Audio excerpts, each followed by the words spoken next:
Губка Боб всегда значил для меня многое. Когда я был маленьким мальчиком, то регулярно занимался тем, что просто сидел и смотрел одну серию Боба за другой. И что удивительно, через время я напрочь перестал смотреть этот мультсериал, даже несмотря на то, что мульты я смотреть не переставал. Спустя около 7 лет после последнего просмотра Спанч Боба, я решил пересмотреть первые 3 сезона Губки. Мое удивление не передать словами. Я знал, что мультсериал раньше был хорош, но настолько?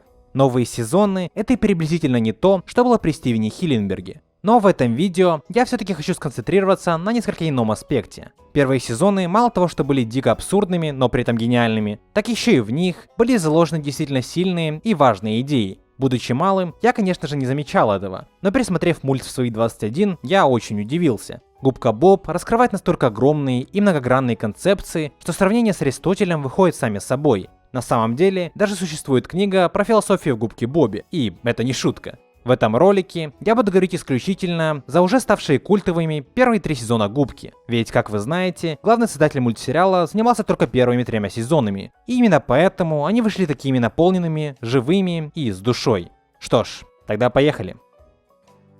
Вся суть мультсериала «Спанч Боб Квадратные штаны» заключается в том, что он гиперполизирует наши жизненные проблемы или просто обычные ситуации, что сперва кажется забавным, но и при этом со временем заставляет задуматься. И целого дня не хватит, чтобы перечислить все, что тут есть. Лицемерие, буллинг, рутина семейной жизни, эксплуатация животных, паранойя, боязнь устроиться на работу, очистка своего разума путем медитации и еще много чего. Одной из основных концепций, которая встречается на протяжении всего мультсериала, является абсурдность и бессмысленность ссор и споров.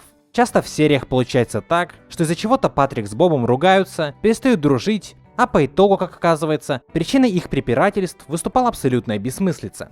Но куда дальше, эта идея заходит в 12 серии 2 сезона. В данном эпизоде все крутится вокруг того, что Сэнди пытается доказать, что земные существа во всем лучше жителей морских глубин. И, конечно же, начинается спор. Но до подводных жителей тебе далеко. Белки умеют абсолютно все. Каждая сторона старается сказать, что вот они лучшие, а другие нет. И как оказывается, к концу эпизода это было абсолютной бессмыслицей. Ведь каждый в чем-то хорош, а в чем-то плох. И в сути это просто образец. На деле сюда можно ставить кого угодно и что угодно. Будь то бессмысленные споры о том, чья национальность лучше, чья религия более правдива или неправдива, да и просто обычные рутинные ссоры, с которыми мы сталкиваемся чуть ли не ежедневно. Эта серия просто показывает, насколько данные споры бессмысленны и глупы в своей сути. Вы скажете, мол, да, это довольно простая идея, но человечество до сих пор не осознало ее. И именно поэтому мы сейчас имеем войны, в некотором смысле убийства, ссоры и прочее. Как в детстве, так и до пересмотра Губки сейчас, мне казалось, что в этом мультсериале нет каких-то идей, и он создан исключительно для того, чтобы развлекать аудиторию. Конечно, в некоторых эпизодах идеи довольно примитивные, по типу того, что нужно дружить, ценить то, что имеешь, любить и так далее. Но есть и другие эпизоды, которые раскрывают суть проблемы с очень глубокой стороны. И я выбрал несколько таких серий, о которых далее пойдет речь в данном видео. Итак, 17-я серия 2 сезона раскрывает нам суть прокрастинации и делает она это на таком высоком уровне, что становится даже страшно. Миссис Пафф задает домашнее задание сделать сочинение на 800 слов. Боб очень рад этому поначалу, но когда дело доходит до написания, Губка дает заднюю. Его разум заставляет его прокрастинировать любым известным ему способом. Он становится полностью убежден, что ему нужно делать гимнастику, отвлечься на Гэри, покушать, попить, пообщаться по телефону или с почтальоном. Он полностью уверен, что занят, и именно поэтому не может делать свое эссе. Но когда у него остается лишь 5 минут, он без проблем пишет свое сочинение. Слова летят из его головы как сумасшедшие. Кормить улитку нельзя, это уж точно. И зажигать свечу, и пить воду, и звонить друзьям. И все, что происходит в данном эпизоде, можно свести к закону Паркинсона. Сколько бы нам ни дали времени, мы сделаем все в последний момент. Именно поэтому нужно ограничивать себя по времени. Когда у нас полно времени, то мы начинаем находить некие обстоятельства, и мы на 100% уверены, что заняты. И поэтому не в состоянии сделать необходимую работу. Многие просто сидят и ждут, что некая муза их озарит, и чаще всего это не происходит. Но когда ты начинаешь работать, то тебя уже сложно остановить от этого. Я сталкиваюсь с этим каждый раз при написании сценария. Раньше часто я просто ждал вдохновения, чтобы начать. Но ожидание вдохновения в сущности является тем же самым обстоятельством, той же самой отговоркой для прокрастинации, которую Боб и мы тоже используем, чтобы ничего не делать. Нет смысла ждать вдохновения, оно может никогда и не прийти. Но когда ты начинаешь работу, то эта самая инспирация подхватывается во время этого процесса. Мы не должны ждать вдохновения, ведь оно само ждет нас в работе. Оно ожидает, когда мы начнем работать. И именно тогда мы попадаем в это состояние потока, когда словно молния Маккуин мы пишем одно предложение за другим. Я понял это еще в школе, но начал осознавать совсем недавно. Данная серия раскрывает суть проблемы от А до Я. Тут есть все. От первоначальной радости от того, что тебя ждет что-то классное, а затем разочарование, до самообмана и попытки отвлекать себя любым способом, и окончания своей работы в самый последний момент.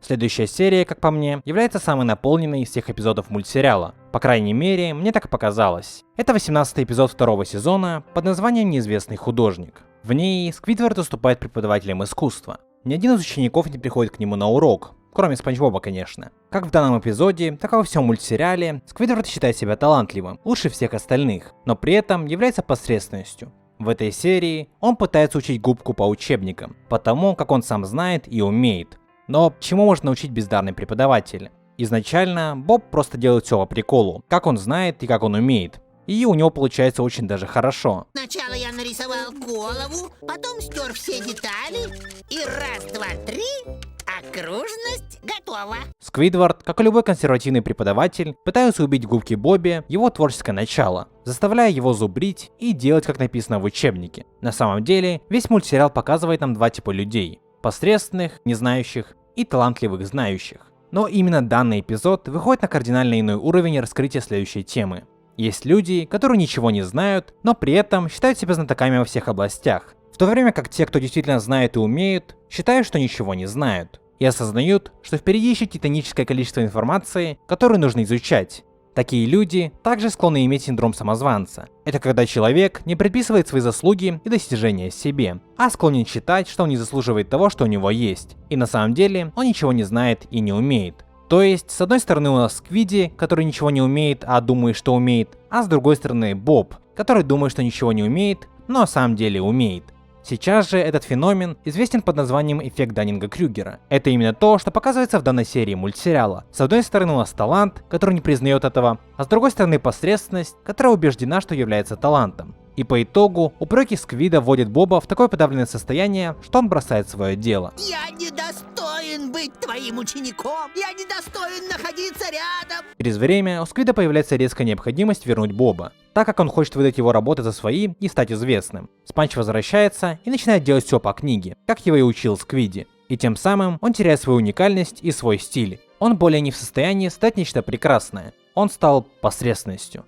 Также серия задает вопрос, что есть искусство? Абсурд это или действительно нечто великое и сакральное? В конце эпизода Сквидвард, разгневавшись, ломает весь мрамор и чисто случайным образом создает шедевр. Мульт как бы говорит нам, что, возможно, многие произведения искусства созданы случайно. Не потому, что их авторы были гениями, а просто потому, что так сложились обстоятельства. Следующая серия, о которой я бы хотел поговорить, называется «Выходной Сквида». Данный эпизод демонстрирует нам сущность паранойи и до чего она может нас довести. Все начинается с того, что мистер Крабс теряет свои клешни, из-за чего отправляется в больницу и оставляет Сквидварда за главного. Сквид, поняв, что это его шанс получить выходной, поручает всю работу Спанч Бобу и с доброй совестью отправляется домой. На протяжении всей серии он дико параноид. Ты закончил свои дела? Ему кажется, будто Боб что-то сделал не так, и бежит обратно в Красти Крабс. Узнав, что все нормально, он идет назад домой, и так на протяжении всего эпизода. С каждым разом его состояние все ухудшается и ухудшается, так сильно, что паранойя берет над ним полный верх, и он начинает воистину сходить с ума. Я не собираюсь думать, ты знаешь о ком, в этом не знаешь чем, мне все равно. То, на каком уровне это все передано, показывает нам, что мультсериал далеко не так прост, как кажется на первый взгляд. В данной серии состояние Сквида граничит с безумием, а все началось с того, что он просто хотел немножко схитрить. Мало того, что в этой серии нам показывают важность того, чтобы брать ответственность на себя и не ухиляться от обязанностей, так еще и раскрывать суть паранойи и безумия на высочайшем уровне. И это все за 11 минут экранного времени. Вообще говоря, я действительно удивляюсь, как создатели умудряются впихивать и раскрывать такое огромное количество идей на таком высоком уровне за такое короткое экранное время. Например, есть эпизод, который буквально порицает, что у нас принято называть hard work. Многие люди сейчас не живут, а постоянно куда-то бегут. Все пытаются чего-то добиться, работать тяжело, даже забывают спать и элементарно отдыхать. В 15 серии 3 сезона Гэри предстоят гонки улиток. Спанч Боб становится его тренером и начинает готовить его по полной, так что улитка даже не успевает поспать. И очевидно, что по итогу он просто не выносит этого и буквально взрывается. он переусердствовал. И как бы это абсурдно ни звучало, но в итоге победил камешек Патрика. Все зрители смеются над этим, но его победа была довольно логичной на самом деле. Патрик не заставлял его работать так, как Боб заставлял Гэри. Он даже говорил ему, что, мол, начнешь забег, когда захочешь. Ничего, Рокки, поползешь, когда захочешь. Серия будто говорит нам: работай в своем темпе, и тогда ты достигнешь чего-то. Не нужно бежать и работать каждую секунду, ведь это тебя просто убьет. Отдыхать тоже важно. Есть еще один эпизод, который прекрасно раскрывает суть того, как мы, люди, воспринимаем критику. В серии про Пикули губку Боба так сильно сделала критика Бабблбасса, что он забыл, как готовить бургеры. Булка, ботинок, горчица, кастрюля. Булка, нет! Да, это забавно на первый взгляд, но ведь это гиперполизация нашей реальности. Мы постоянно боимся быть осужденными или в чем-то неправыми. И когда нас окружает критика, мы просто уходим в себя и боимся действовать. То же происходит и с Бобом. Это доведено здесь до абсурда, но все же порой нас критика доводит до такого состояния.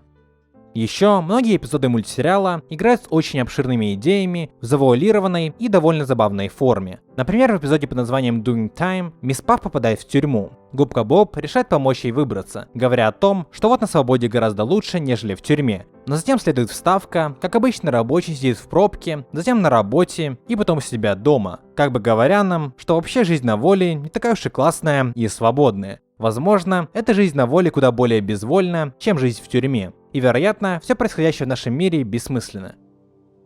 И такими вот вещами напичканы все первые 3 сезона. Вы можете задать вполне резонный вопрос: почему мы можем рассуждать о Губке Бобе в таком ключе? Можно же сказать, мол, камон, это просто мультсериал, он сделан для денег и вообще для детей. Создатели едва ли задумывали все это, когда делали Губку Боба. Но дело заключается в том, что мультсериал делали люди. И люди сознательно или бессознательно впихивают и создают образы, смыслы, символы и философию, которые не придерживаются или которые свойственны всему человеческому роду. Именно поэтому можно искать смысл в чем угодно. Я более чем уверен, что автор книги о философии о Губке Бобе точно так же гиперполизирует и находит смысл там, где никто его и не задумывал. Ведь любое произведение искусства является зеркалом души того, кто смотрит в него. Спанч Боб глазами сознательного человека выглядит совсем иначе, чем глазами ребенка. Я бы сказал, кардинально иначе. Я всем рекомендую пересмотреть эти эпизоды, чтобы насладиться ими в полной мере. Также я неистово рад, что первые 3 сезона Губки в принципе существуют. Ведь они показывают нам важнейшие детали нашей жизни. Они учат нас значимым вещам. И я более чем уверен, что именно эти серии взрастили во мне многие мои положительные черты. Огромное спасибо за просмотр данного ролика. Если вам не сложно, то поставьте лайк и напишите комментарий, чтобы помочь этому видео в продвижении. Ну а я пошел. Еще увидимся.